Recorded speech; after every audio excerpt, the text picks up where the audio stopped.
Bueno, Lina, vamos a comenzar a conversar. Nos invitaron a conversar.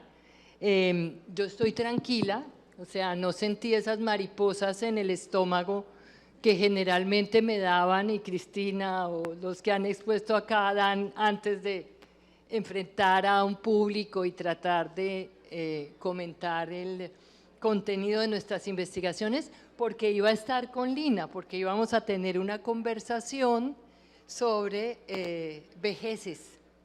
Entonces estaba muy tranquila, Lina, de que tú eras mi apoyo en esta nueva forma de comunicar y de conversar con ustedes. Me vas a matar. Yo no estaba lista. Yo siempre he pensado que cuando uno se sienta con Olga Lucía Acosta está tranquilo porque tiene todos los datos listos. ¿Cómo así? Además porque Adriana nos puso un reto y era hablar de vejez y plenitud de las vejeces. Entonces, bueno, vámonos con eso, ¿no? Vamos a ver cómo nos sale, además cómo nos sale con todos ustedes, porque parte de la invitación que queremos es que nos acompañen a charlar de ustedes, justamente. De todos vamos a charlar, Lina, porque como lo vamos a ver, y para mí no es fácil y voy a sacar mi soplete, que ayer el exdirector del DANE hizo una presentación maravillosa y le pedimos las cifras. Creo que estamos hablando de todos cuando estamos hablando de las vejeces. Vamos a contar algo de los datos demográficos porque de todas maneras hay que usarlos. ¿Sabían ustedes que hay 7 millones de personas, Lina, 7 millones de personas mayores de 60 años? Esa es una edad de referencia. No le pongan mucho cuidado. Después de los 60 años pasan muchas cosas, siguen pasando muchas cosas. Y aquí y en muchos países intentamos como poner unas edades, unos rangos que empiezan a formarnos en la percepción que nosotros tenemos, pero no es así. Esos 7 millones de personas corresponden hoy cerca del 14% de la población. Y en pocos años no van a ser el 14, sino van a ser el doble. Ayer nos mostraba Juan Daniel una gráfica en donde en determinado momento, en 14 años, la población mayor de 60 años va a empezar a pesar más que la población menor de 15. ¿No? Entonces eso es lo que los demógrafos han llamado un proceso de envejecimiento acelerado. La otra dato importante sin el cual no podemos conversar es que, contrario a lo que tradicionalmente se oye, el envejecimiento o esa longevidad que hemos podido ver es un progreso.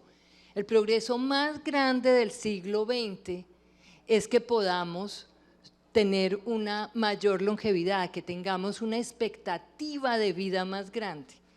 Entonces, nuestro reto para el siglo XXI, de todos nosotros, de ustedes, de nosotros, de los que trabajamos en esto, es cómo hacer que ese siglo XXI nos traiga ese proceso de envejecimiento diferente que queremos. Otros datos, poquitos, Lina, pues sabemos todos que la esperanza de vida ha crecido, pero es más la de las mujeres, ¿no? Entonces tenemos unas mujeres, yo aquí tengo unos datos, el 55%, poco más de la mitad, de las personas mayores de 60 años son mujeres. Ustedes sabían que tenemos 23.000 personas contadas a finales del año pasado de más de 100 años. Voy a contar aquí un dato personal. La geriatra de mi mamá, que acaba de cumplir 90 años, le dice: Cecilia, contigo mi meta es 110. ¿No? Como todos esos referentes los contamos porque nos están cambiando la manera de ver. Conversábamos entre las personas asistentes, hay departamentos también que tienen una mayor población mayor.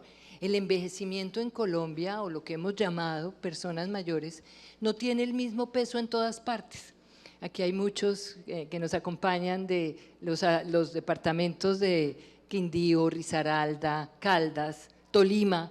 en donde hay tasas de envejecimiento más altas. ¿Por qué? Porque las personas migraron, porque tuvieron otra serie de características que hicieron eso. Entonces, todos esos datos que son mi soplete, tengo otros poquitos, Lina. Otro es que las personas mayores de 60 años también siguen trabajando. 10% de ellas siguen ocupadas, Cristina. El 25% en la agricultura y el 19% en actividades comerciales y de servicios en general. Tengo muchos más, pues, de toda esa información maravillosa que ha hecho visible y que nos ha mostrado las personas mayores de otra forma. Me ganó con datos, entonces me va a tocar empezar a dar datos a mí también. Yo, antes de dar datos, yo quiero saber cuántos hay aquí mayores de 60 años. Ah, Bueno, no hay ninguna mujer, eso estoy segura. fíjense una cosa que es interesante, cuando uno empieza a hablar de mayores de 60 años, se nos empieza a olvidar que muchos de los que estamos por debajo de 60, yo tengo 48, estamos envejeciendo, ¿sí? Y estas cifras que les voy a contar, porque pues Olga Lucía ya dijo muchas, me va a tocar a mí decir algunas, hacen parte de lo que vamos a lograr o no, dependiendo de cómo envejezcamos. Hipertensión arterial altísima, ¿sí? Tenemos un 60% de las personas mayores con hipertensión, diabetes mellitus 18%, pero la cifra que a mí más me llama la atención y en la cual voy a centrarme un poco más adelante es que tantas personas tienen depresión, ¿sí? Ese miedo tan horrible de hablar de esa palabra, ¿sí? La mitad de las personas mayores tienen depresión y la pandemia nos impactó durísimamente en eso, ¿sí? ¿Cuántos de ustedes, de nuestros papás, incluso de nosotros, vivimos situaciones dolorosas durante la pandemia? Y las personas mayores, en el encierro que tuvieron, seguramente necesario, posiblemente no necesario, una discusión grande, también tuvieron un incremento en su deterioro cognitivo, ¿sí? Perdieron capacidades porque la relación, esto que estamos haciendo ahorita de conversar, no existía, ¿sí? ¿Cuántos acá tenemos un amigo con tapabocas, pero seguramente hace un año todos estaríamos con tapabocas y ni siquiera nos estaríamos pudiendo ver? Y eso generó un incremento en patología mental. Creo que tenemos que avanzar. Y un tema importante que vamos a tratar de desarrollar y seguramente ustedes nos ayudarán es cómo el uso de las tecnologías, que precisamente ese momento de pandemia nos obligó, no es que los haya generado, simplemente fue un momento en que fue necesario para continuar con la vida, para continuar con nuestros trabajos, quizás para consultar, para hacer consultas médicas, etcétera, nos obligó a usar más las tecnologías. Entonces hoy, como es difícil que conversemos todos y que todos tomen la palabra, aunque los invitamos a algunos a hacerlo, van ustedes todos, seguramente en otras ocasiones, van a usar ustedes el celular y van a conectarse, como les van a decir ahora en un momento, en menti, menit.com, ¿no? Menti.com. Y nos van a contar y nos van a decir ahí las palabras que ustedes asocian con las vejeces, porque hemos querido llamar no la vejez, sino las vejeces. ¿Qué es lo primero que piensan cuando escuchan las palabras vejeces? Que no traje mi celular, entonces me va a tocar hacerlo por aquí. ¿Tú ya la pudiste bajar? ¿Todo el mundo tiene menti.com?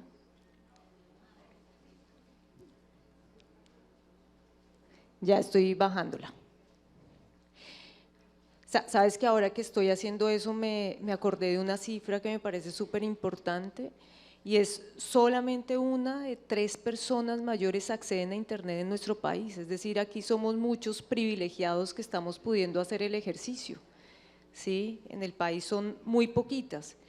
Y también te debo confesar en este espacio que justo yo aprendí redes sociales en la pandemia que ni siquiera conocía, ¿sí? Mis hijos Me enseñaron TikTok, me enseñaron una de los pies que ahora está de moda, bueno, una cantidad de redes que justamente las personas mayores también hacen parte de esas redes. Y lo otro que llama la atención es que las personas mayores usan mucho el internet y las redes para poder lograr servicios de salud.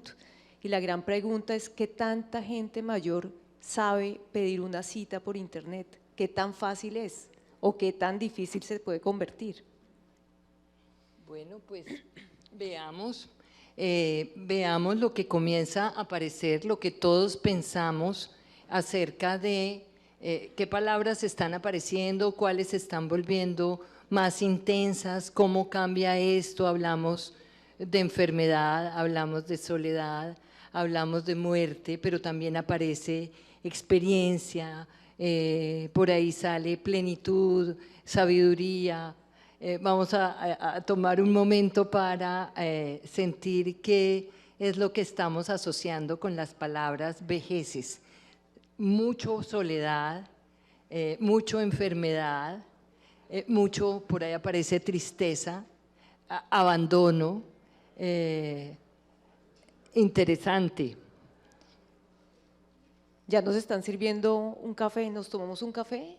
Tomémonos un café, Lina. Tomémonos un cafecito. Quisimos invitarlos a un café, a que nos lo trajeran acá, a que lo compartieran con nosotros y a que escogiéramos qué queríamos ahora en este café. Ahora que estábamos viendo esto, Olga Lucía, y acá que tenemos a Juan Daniel, ¿tú te has dado cuenta cuánta gente no sabe leer qué es persona mayor? Sí, ¿Sí sabes esa cifra? Ayer nos lo recordaban, ayer nos dieron esos datos, eso que llama Juan Daniel muy elegantemente visibilidad estadística de estas personas. Ajá. Dinos la cifra. 6 años de educación logran las personas mayores y solamente 25 de cada 100 personas mayores de 85 años, perdón, solamente no, dolorosamente, solamente 26 de cada 100 personas mayores terminan teniendo algo de alfabetización. Es decir, cifras que nos tienen que hacer pensar a futuro, María Fernanda. Bueno, y además de esas cifras que tienen que ver con la educación tradicional y con la educación básica de saber leer y escribir, tenemos también las cifras de conectividad, de cuántas personas en este nuevo escenario, en esto que ustedes están haciendo, pudieron usar. ¿Sabe cuántas personas mayores de 60 años o qué porcentaje de ellas usó internet? El 36.3%. O sea, la razón por la cual el 63.7%, o sea, el complemento, no lo usan es porque no saben. O sea, hay un elemento fundamental de conocimiento de la técnica y de eso que sencillamente tú nos cuentas, tus hijos o mis hijas nos han podido introducir en las personas mayores. Es un elemento que ha empezado a aparecer con mucha fuerza sobre ese tema. Tú hiciste un doctorado, ¿cierto? Sí. Hay muy poquitas personas que han logrado hacer un doctorado en el país. Yo les confieso que hace unos 4 años, es una de mis locuras, decidí meterme a hacer un doctorado, ¿sí? Y es súper llamativo porque, como les cuento, yo tengo 48 años y mis compañeros son más chiquitos que yo, ¿sí? Y les voy a contar una historia. Estaba haciendo yo esto y estaba en una clase de bioestadística, informo que no la quiero mucho, y hacen un examen y termino yo, empiezan todos los chinos a salir, yo no entendía, yo decía, Dios mío, ¿qué estoy escribiendo acá? Y cuando salgo, Olga Lucía me dice, una de las compañeras mías, la escucho yo y dice, uy, esa señora cómo se demoró, pobrecita, debía estar perdida. Y yo, ok, listo. Pero les voy a contar una cosa que me dejó muy feliz. 2 días después saqué mejor nota que ella. Entonces sí se puede. Cuando hace unos años a nosotros nos invitan mucho en la Fundación Saldarriaga a hablar de este tema y les confieso que salirme del modo médico y hablar de cosas distintas a la noradrenalina, serotonina, el núcleo accumbens, me cuesta. Y mi jefe siempre me dice, usted tiene que hablar en facilito. Y entonces empecé a pensar, venga, ¿qué ¿qué habla uno cuando habla de vejez y cuando ve todas estas palabras? Y pensé en una frase que me gusta mucho y es: hay dos cosas inexorables en la vida, envejecer y morirnos, ¿sí? Y cuando uno tiene esas dos cosas inexorables, tiene que pensar qué hacer con ellas. Entonces, esas frases en donde sabemos que todos los días somos más viejos, hoy te informo que estás más vieja que ayer, ¿sí? Son las que nos tienen que hacer pensar en preguntas que les vamos a decir al final. Bueno, pues Lina, qué buena frase. Fíjense que toda nuestra preocupación y estos días conversando, sobre todo ayer, de cómo aterrizar, es pensando en esas frases emocionantes que ustedes nos han compartido, las cajas, de encontrar la labor importante de muchas de estas organizaciones entre la educación, la tecnología aplicada a esos mayores. Generalmente hemos pensado en el cuidado, en el acompañante, pero hemos pensado menos, y es una gran tarea que queremos dejar, el papel de la tecnología y el que pueden jugar las cajas en extenderla, en hacer que ese porcentaje tan alto de personas mayores tienen y que no usan el internet porque no lo conocen, puedan hacerlo, ¿no? Eso les facilita superar varias de esas condiciones, ¿no? Y lo requieren para sus citas médicas, para estar en contacto con otros, para superar todos los temas de soledad. Incluso creo que hay una tarea grande y es pensarnos en una línea de educación hasta el final de la vida, ¿sí? O sea, quien ha dicho, y yo estaba en una conferencia hace unos años con un señor de Rusia que hacía una línea, mostraba una gráfica con una línea de tiempo y decía: antes nosotros pensábamos en que tú naces, sales de tu casa, empiezas a estudiar, te casas, trabajas, te pensionas y chao, ¿sí? Y él hacía una pregunta que todavía me queda en la cabeza y es: ¿por qué no pensamos en que tú naces, estudias, trabajas, sigues estudiando, sigues trabajando, sigues estudiando, sigues trabajando, que entre otras cosas disminuye el riesgo de demencia porque mejora la reserva cognitiva? Creo que no nos han traído el café, ni el chocorramo, ni el queso, pero yo solo quiero preguntar, ¿tú qué hubieras escogido? Un chocorramo, me muero de las ganas por un chocorramo, pero la doctora me va a regañar. Pero como no le trajeron el chocorramo, no voy a poderla regañar en forma. ¿Ustedes cuántos escogieron chocorramo? ¡Oh! Muchos que voy a tener que regañar. Muchos, prepárense. María Fernanda cogió quesito y aquí Juan Daniel también. ¿Tú también cogiste quesito? ¿Qué cogió? ¿Chocorramo? Fíjense que esa decisión, ¿sí? Y era parte del ejercicio que quería que observaran.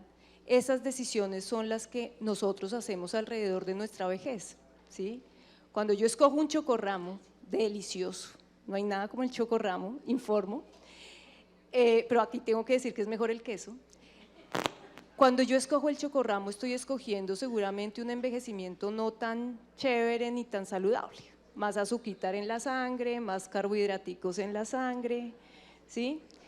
Esas decisiones son las que van a marcar nuestra vejez, ¿sí? Esas decisiones que hacemos de si estudiamos, de si ahorramos, por ejemplo.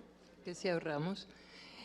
Fíjense que ya dejó de aparecer el mapa de palabras, pero no comentamos, Lina, que la mayoría del imaginario que tenemos frente a la vejez es de problemas. Sí, es de consecuencia, es de soledad, es de tristeza, es de abandono, es de inseguridad seguramente económica, es de enfermedad. Y como lo que tú decías, hay manera de prevenirlo, ¿no? Con unos hábitos, unos que son de salud, de alimentación saludable. Yo creo que ya no hay ninguna vez que no vayamos al médico que no nos recomienden los médicos hacer ejercicio, comer bien, etcétera. Y Lina me preguntaba concretamente con así como hay hábitos saludables, hay otros que son el ahorro. Precisamente creo que hemos olvidado lo fundamental, Cristina, cuando hablamos de pensiones y cuando hablamos de las contribuciones que hay que hacer. Yo les contaba, preparando con el equipo de Lina esta conversación, que habían traído una profesora de Harvard en algunos de los foros de pensiones que hemos hecho en los últimos 30 años, que ya va a cumplir pronto la Ley 100, a decir por qué eran obligatorios. ¿Por qué era obligatorio? ¿Por qué nos debían obligar a hacer aportes a salud y a pensiones? Y una profesora de Harvard vino a decirnos, porque cuando somos jóvenes somos miopes frente a la vejez. Siempre pensamos, procrastinamos, decimos vamos a cotizar más adelante. Igual nos pasa con la salud, un poco menos, creo yo, pero siempre que estamos sanos, no tenemos en la cabeza que podemos sufrir una enfermedad. Y eso hace, y eso justifica, y eso argumenta el por qué son obligatorias las contribuciones de las que nos acaba de hablar Cristina, y de todas las consecuencias que tienen entre la decisión de formalidad e informalidad si no están adecuadamente y no corresponden a la realidad pues, que vive el trabajador y su nivel de ingresos. Hace unos años yo trabajaba en Cardio Infantil y montamos un grupo de envejecimiento y yo era la psiquiatra de ese grupo. Y me preguntaban siempre, oiga doctora, ¿cuáles son los tips para envejecer bien? Entonces necesito que se vayan con unos tips de acá. Ahorrar, sin duda, ¿sí? Pero miren, hay varias cosas para que se lleven en la cabeza. En esta presentación no lista, pero más o menos lista, la primera, el ejercicio es lo que más ayuda en neuroplasticidad, ¿sí? Si ustedes quieren tener un pensamiento flexible, hagan ejercicio. Pero eso no es hacer ejercicio, ir a caminar y hacer compras, es hacer ejercicio en serio, ¿sí? Es hacer ejercicio de verdad, ¿sí? Segunda, si ustedes no se quieren deprimir, claro, hay causas genéticas duras, pero hace 4 o 5 años la Asociación Americana de Psiquiatría, por primera vez, después de que para nosotros los antidepresivos era lo más importante, mostraron estudios súper lindos en donde muestran cómo si ustedes hacen ejercicio por lo menos 5 días a la semana, en frecuencias de 3x1, es decir, subiendo frecuencia cardíaca por encima de en su frecuencia cardiovascular alta, ¿sí? Ustedes van a tener un menor riesgo de depresión. De hecho, hoy es primera línea de tratamiento, pueden buscarlo en los artículos bien buenos. Segundo, ¿ustedes han oído hablar de los amigos-vitaminas? Hay una mujer española, una psiquiatra española, Marianne, muy chévere, que habla de, y que los gringos los llaman como esa capacidad de tener a alguien cercano, esa persona que es mi amigo, con el que yo le cuento todo, pero que es capaz también ese amigo de decirme, oiga, viejita, los estás haciendo mal, sí, por ahí no te metas, esa persona no es buena. Tener amistades profundas se ha considerado como una de las fuerzas más importantes en el bienestar en la vejez. Tercero, sin duda alguna, comer bien. Chocorramo una vez a la semana y eso, por favor. En Cartagena, por favor. Cuarto, estas relaciones, ¿sí? Ustedes saben que a los gringos les encantan estos nombres, wow, ellos lo llaman el snack coffee, ¿sí? Y ellos lo que dicen es, oiga, si usted algún día sale, háblele al vecino del lado, ¿sí? Pregúntele cómo está, averigüe qué hace Olga Lucía, ¿sí? Aquí que estamos hablando de tantas personas que conocemos, ayer conocí una persona maravillosa, María del Carmen, que me contaba de su mamá de 92 años, divina, que hace ejercicio, súper capaz. Le dije a la hija que se llama Angélica, le dije, oye, tú tienes que venir a esta charla, y me dijo, no, yo prefiero la otra. Le dije, pero por Dios, esta charla es para ti. Esas conversaciones que hacemos se vuelven importantes porque además mejoran nuestra reserva. Y quinta cosa, por favor, aprendan nuevos idiomas. Los idiomas generan plasticidad cerebral muy importante. Y yo siempre le digo a mis pacientes, es más fácil que usted se olvide de una palabra a de 5 palabras, ¿sí? Entonces, a este esfero no le diga esfero, dígale esfero, bolígrafo, lapicero, kilométrico, pluma, kilométrico. ¿sí? Porque usted va a tener una mejor reserva. Entonces, esas cosas son las que queremos que ustedes tengan en la cabeza. Bueno, y hay otras cosas. Yo no soy médica, pero vivo en medio, tengo hija médica, tengo hermano médico, tengo sobrinos médicos, entonces ellos recomiendan, ¿no? Yo los oigo y dicen, además de eso, el sueño.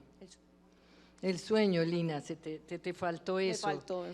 La dieta, sin duda, los antioxidantes, el deporte, pero también menos estrés y más meditación, temas de salud mental, y en eso tú sí eres especialista en los temas, porque fíjense ustedes cómo tenemos nuestro propósito, y el propósito por el cual estamos aquí tratando de hacer una cosa que nunca hacemos, que es conversar con un público tan grande sobre esto, es que esto cambie.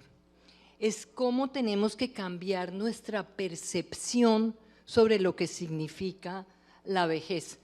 Hay una señora que nos ha enseñado mucho a todos, que es Elisa Dulcey, que tiene una red de gerontología, y ella dice, envejecemos desde que nacemos.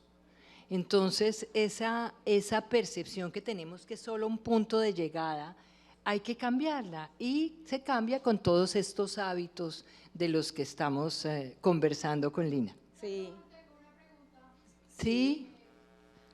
Buenos días, me llamo Jenny Muñoz y yo las escucho hablar. Yo trabajo en la ruralidad, en el monte, y me genera mucha curiosidad lo que ustedes están preguntando, pues porque básicamente pues siento que las vejeces no son las mismas, son diferentes.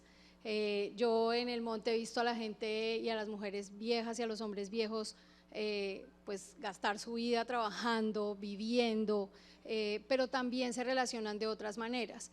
Aquí lo estamos haciendo desde personas que de alguna manera pues tienen el privilegio. ¿Cómo eso se relaciona en la diferencia de la ruralidad y cómo se viven esas vejeces en la ruralidad para ustedes y también en el cuidado? Porque en el cuidado es distinto para todos y todas. En la ruralidad las mujeres y los hombres se pueden cuidar a través de un sancocho, de una reunión, pero no todas y todos hacemos acá lo mismo.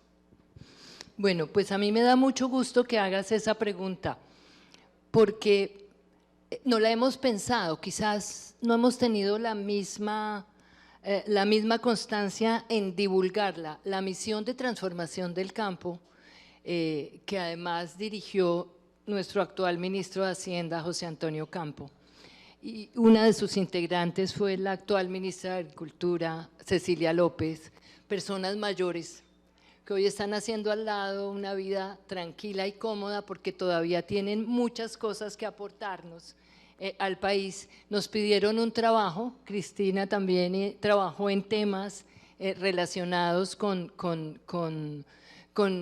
y en particular de la protección a la población rural. Efectivamente, como tú dices, es muy distinto. Primero, cuando me correspondió a mí dirigir el trabajo de protección social para la población rural, y empezamos a ver qué países tenían más desarrollo en esos temas. Son Brasil y Costa Rica, por ejemplo. En Costa Rica ellos la llaman la red de cuido. Y en Brasil, para que no se nos extrañe cosas que comienzan a pasar acá, dieron una pensión asistencial muy básica, pero con mucha cobertura, a 10 millones de personas que eran rurales, pero que ya estaban en las ciudades. Y esas personas con esa pensión básica se devolvieron y convirtieron en emprendimientos familiares rurales muy importantes. Efectivamente, es muy distinto y creo que nos sirve de conclusión lo que hicimos y nos sirvió mucho para decirle al país, no hay una sola ruta de protección. Nosotros pretendemos que haya un solo sistema de pensiones, un solo sistema de protección a la vejez, cuando en realidad nuestra diversidad y la diversidad de situaciones nos hace que eso sea distinto. Precisamente ahorita veíamos, y en eso pensaba cuando oía al final de las propuestas en la exposición que acabamos de hacer sobre informalidad, es que no podemos con una sola fórmula cuando tenemos situaciones tan distintas, y eso nos pasa con la población rural. Lo otro, con el cuidado, las personas mayores, cuando fuimos a preguntar en zonas rurales, y hay una encuesta en particular que lo hizo de manera muy detallada, las personas no paran, no tienen esa concepción que hay en la ciudad de una edad a la cual usted pues si hizo tal tipo de cosas y de cotizaciones paró. Entonces hay conceptos muy distintos de protección y espero haberte dado unas pistas de esa diferencia en cuanto a la población rural. Sí, hay una cosa de lo que decía Jenny que me parece importante y es la particularidad de las mujeres y cómo esa persona en el área rural se toma el sancocho y para ella esa es la forma de relacionarse. Y Olga Lucía hablaba de una cosa al principio y es las vejeces, tenemos vejeces distintas, pero también hay una cosa clave y acá que tenemos varias personas del legislativo y es hay una feminización del envejecimiento, ¿sí? Ya Olga Lucía lo decía, hay más mujeres mayores, ¿sí? Y los datos son crecientes. Muchas razones por las cuales esto ocurre, ¿sí? Entre otras cosas porque las mujeres tenemos unos menores, comillas, riesgos cardiovasculares que los hombres, estamos menos, comillas, expuestas a la violencia, ¿sí? Y pues nos volvimos el sexo fuerte. Y más allá, digamos, de lo chistoso que pueda sonar, genéticamente tenemos unas capacidades, digamos, más grandes en eso. Entonces, tenemos un reto grande alrededor de la feminización. Y un dato clave, el porcentaje más alto de cuidadoras son mujeres y mujeres mayores, ¿sí? Y ahí tenemos que enfocarnos para que Colombia logre ese sistema de cuidado al cual tanto le hemos dado vueltas. Yo creo que llevamos como 15 años dándole vueltas y creo que hay que arrancar, ¿sí? Creo que hay que arrancar y creo que al final del día también hay que invitar a los hombres a ser parte de ese rol. Ahorita vamos a sacar Misión Colombia Envejece, ¿sí? Una investigación viva que aquí nos acompañaron. Muchas gracias. Nos acompaña FEDesarrollo también en esto. Y en el capítulo de cuidado lo está haciendo una persona que es alemana, que se llama Philipp Hessel. Y Philipp me decía a mí, oiga, a mí me ha llamado la atención que aquí en Colombia no saben ni poner una inyección, no saben hacer una curación. Acá nosotros en Alemania nos lo enseñan cuando estamos en el colegio, ¿sí? Nos enseñan cómo levantar una persona mayor, nos enseñan cómo ayudar, ¿sí? Y esa es una tarea de educación que nosotros requerimos hacer. ¿No? Pues Lina me hizo recordar un chiste, cómo definíamos personas jóvenes, y entonces se dice comúnmente que es la que tiene hasta la edad que yo tengo, ¿no es cierto? Esa es la mejor definición de persona joven.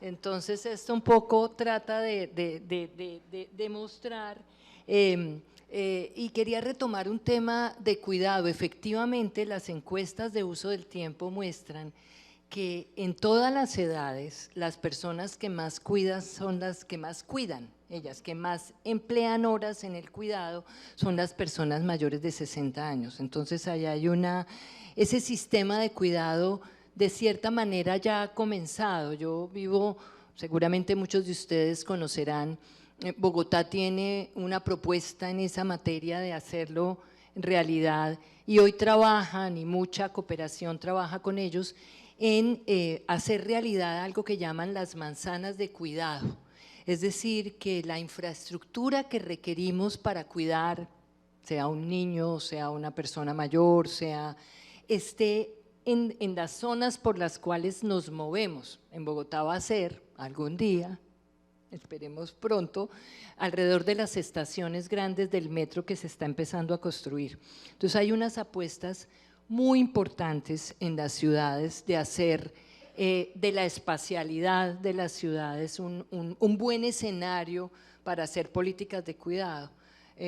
Yo lamento que Cecilia López, que nos ha enseñado a todos temas de cuidado, no esté aquí, porque ella nos ha dado orientaciones en torno a cómo ya existe un sector de cuidado que tenemos que agruparlo, señor exdirector del DANE, ¿no? Tenemos que mirar cuántas personas podemos pagar cuidado, cuántas otras lo realizan al interior de la casa y cómo muchas veces eso que los expertos llaman institucionalización del cuidado es cómo usamos los servicios que están al exterior, que no son de la casa, que le van a permitir a las personas que cuidan, muchas de ellas mujeres, ¿no?, realizar otras cosas en su vida, quizás hasta generar ingresos que les permita protegerse en su vejez. Sí, yo vi por ahí una mano levantada. Gracias. Sí, pues en realidad esta conversación a mí me tiene como muy conmovida porque han tocado diferentes temas, han hablado como de esa percepción que se tiene del envejecimiento y yo como una mujer joven de 29 años que quizás hasta ahora empiezo a cuestionármelo, pero han hablado un poco de la salud y de ese cuidado. Entonces cuando hablaron del chocorramo hubo algo que me impactó mucho y era, ok, yo escogí este chocorramo para mí, pero en mi cotidianidad cuando voy a hacer el mercado, pues yo hago el mercado de mi casa y de la casa de mis padres, pues también no solo llevo productos como el chocorramo, sino otros que hoy se conocen como los ultraprocesados, ¿no? Y pienso, ok, no solo tomo decisiones para mí y mi vejez, sino que estoy tomando las decisiones para el envejecimiento de mi familia, y entonces están hablando del cuidado y de las redes, y se me ocurren como todas las implicaciones de envejecer en lo individual, en lo comunitario. Y no sé, me gustaría que me pudieran hablar un poco más de eso. Tema largo para los 6 minutos que nos tienen aquí corriendo. Sí, nosotros no envejecemos solos, nosotros no envejecemos como personas individuales, envejecemos en comunidad. Si ustedes se dan cuenta, y es una cosa que yo he venido pensando mucho, cuando uno envejece, es decir, desde que nacemos, desde que nos concebimos, siempre estamos buscando decisiones que parecieran ser individuales, pero al final son colectivas, ¿sí? Al final nos terminan impactando a todos. Y hay una cosa, Olga Lucía, y me voy a salir un poco del libreto, que yo he venido pensando mucho, y es esa necesidad que tenemos tanto de pertenecer, ¿sí? De ser parte. ¿Cuántos de ustedes se sientan en un grupo y quieren volverse parte? Los viejos necesitan volverse parte de esto. Pero no me voy a desviar de la pregunta de aquí de nuestra compañera, porque esas decisiones que hacemos también implican cómo nos involucramos a los otros, pero también cómo cuidamos a los otros, cómo los hacemos parte de nuestras cotidianidades, ¿sí? Cuando tomamos una decisión política, cuando tomamos una decisión en salud, cuando tomamos una decisión de pensiones, yo no lo estoy haciendo solamente por mí, ni solamente por mi marido, ni por mis hijos, ¿sí? Lo estoy haciendo por los que están alrededor mío, porque al final del día ellos van a estar impactados. Si yo dejo hoy de cotizar en pensión, pues el problema no es para mí hoy solamente, el problema es para los que están adelante y para los que están detrás. Entonces, ahí volvemos a ese tema importante de las decisiones, ¿sí? A ese tema importante de cuando yo me porto mal con el otro, ¿sí? El otro termina sufriendo por mí, por ejemplo. Bueno, pues yo aquí con mi chocorramo. refrigerio no saludable delante de la doctora, me hacen pensar, y en particular la pregunta de Camila, en que hay que sacar el envejecimiento de allá guardado donde lo tenemos al interior de las familias o al interior de nosotros mismos, ¿sí? Porque es un fenómeno que es social, que es constante, que es permanente. Voy a seguir, yo soy la verdad del Tolima, pero pues adoptada por Bogotá hace casi todos los años que tengo. Entonces, les pongo otro ejemplo, se están construyendo centros y probablemente en sus ciudades haya otros ejemplos, donde nos encontremos. En Bogotá se llaman los centros Felicidad, ¿no? Y son una apuesta, como ya la hay en muchos otros países en donde hay una red de ciudades amables con las personas mayores, ¿no? Hoy se miden, hoy hay índices que producen eso. Y yo creo que esa es la manera, porque no es solamente un tema médico, ¿no? Que el mayor salga al médico, sino que salga a encontrarse, salga a dar lo que tiene, porque tiene muchas cosas para dar. Creo que es un mensaje muy importante al cual nos están invitando, pues esos nuevos ensayos de la infraestructura, del equipamiento urbano, del urbanismo, de toda la nueva política asociada a esos temas. Tenemos 3 minutos 18, ¿sí? Esto nos corre así como nos corre la vida.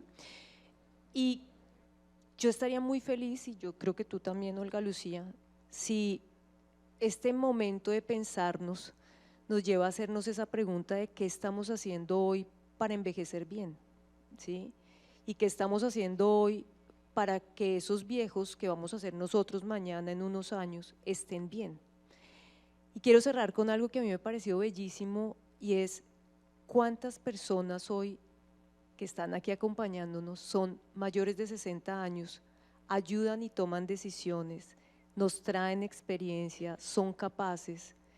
¿Cuántos ministros hoy tenemos mayores de 60 años que están en ese espacio de ayuda, de apoyo, de traer todo su conocimiento? Entonces, la vejez sí es una mirada a una plenitud y la vejez es una construcción del presente para decisiones grandes en el futuro.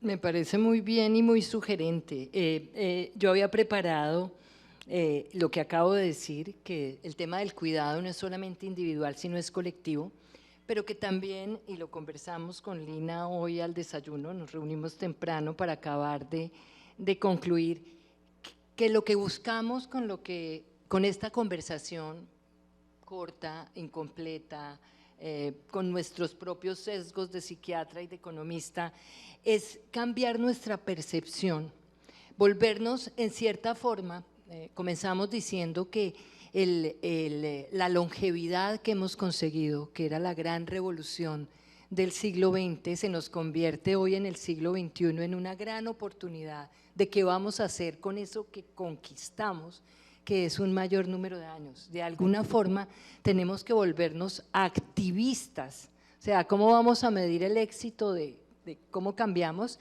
Activistas de las vejeces. Ese es el contenido que queríamos hoy dejar y vamos a hacer, como hicimos todo esto al contrario, es presentarnos, porque no quisimos que nos presentaran antes de iniciar esta conversación. Nos queda un minuto para presentarnos. Lina, te doy el espacio para que me presentes. Aquí está Olga Lucía Acosta, una mujer maravillosa, mamá de 2 hijas increíbles que viven fuera del país y que esperamos que regresen. Es además esposa, es hermana, tiene una mamá de 90 años que está divinamente. Su práctica profesional la ha llevado a consagrarse con un mayor interés en los temas sociales y debo decir que la admiro profundamente porque tiene esa capacidad de relacionarse que pocos tienen. Gracias, Olga Lucía, no digas por este más espacio. porque miren, me sacó entre lágrimas y colores. Bueno, Lina, yo creo que representa para mí, además de muchas de esas cosas, mamás de hija, esposa, médica cirujana, psiquiatra, me une la búsqueda de dejar mi profesión por un momento y mirar con otros ojos ese problema que queremos ver. Yo creo que en lo social tenemos que hacer un poco eso, ¿sí? Quitarnos nuestros propios lentes, que son valiosos porque nos dan un rigor y una disciplina, pero nos permiten mirarlos, y creo que nos ha enriquecido mucho ese trabajo de mirarlo, el tema del envejecimiento desde esas dos también, una gran admiración, Lina. Gracias a ustedes por la conversación, que coman poquito chocorramo y mucho queso. Bueno, pero me falta una cosa fundamental y es el agradecimiento. Fíjense que comenzamos todo al contrario. Todo al revés. Todo al revés. El espacio por este espacio que abrió Azocajas. Creo que el título sugerente de este congreso, que es Esencia, evoca la tendencia actual, ¿no? De centrarnos mucho más en el bienestar de las personas. Yo creo que esto no nos pasó simplemente porque dejamos de vernos unos años y ahora, sino precisamente porque ese espacio de la pandemia nos obligó a pensarnos distinto.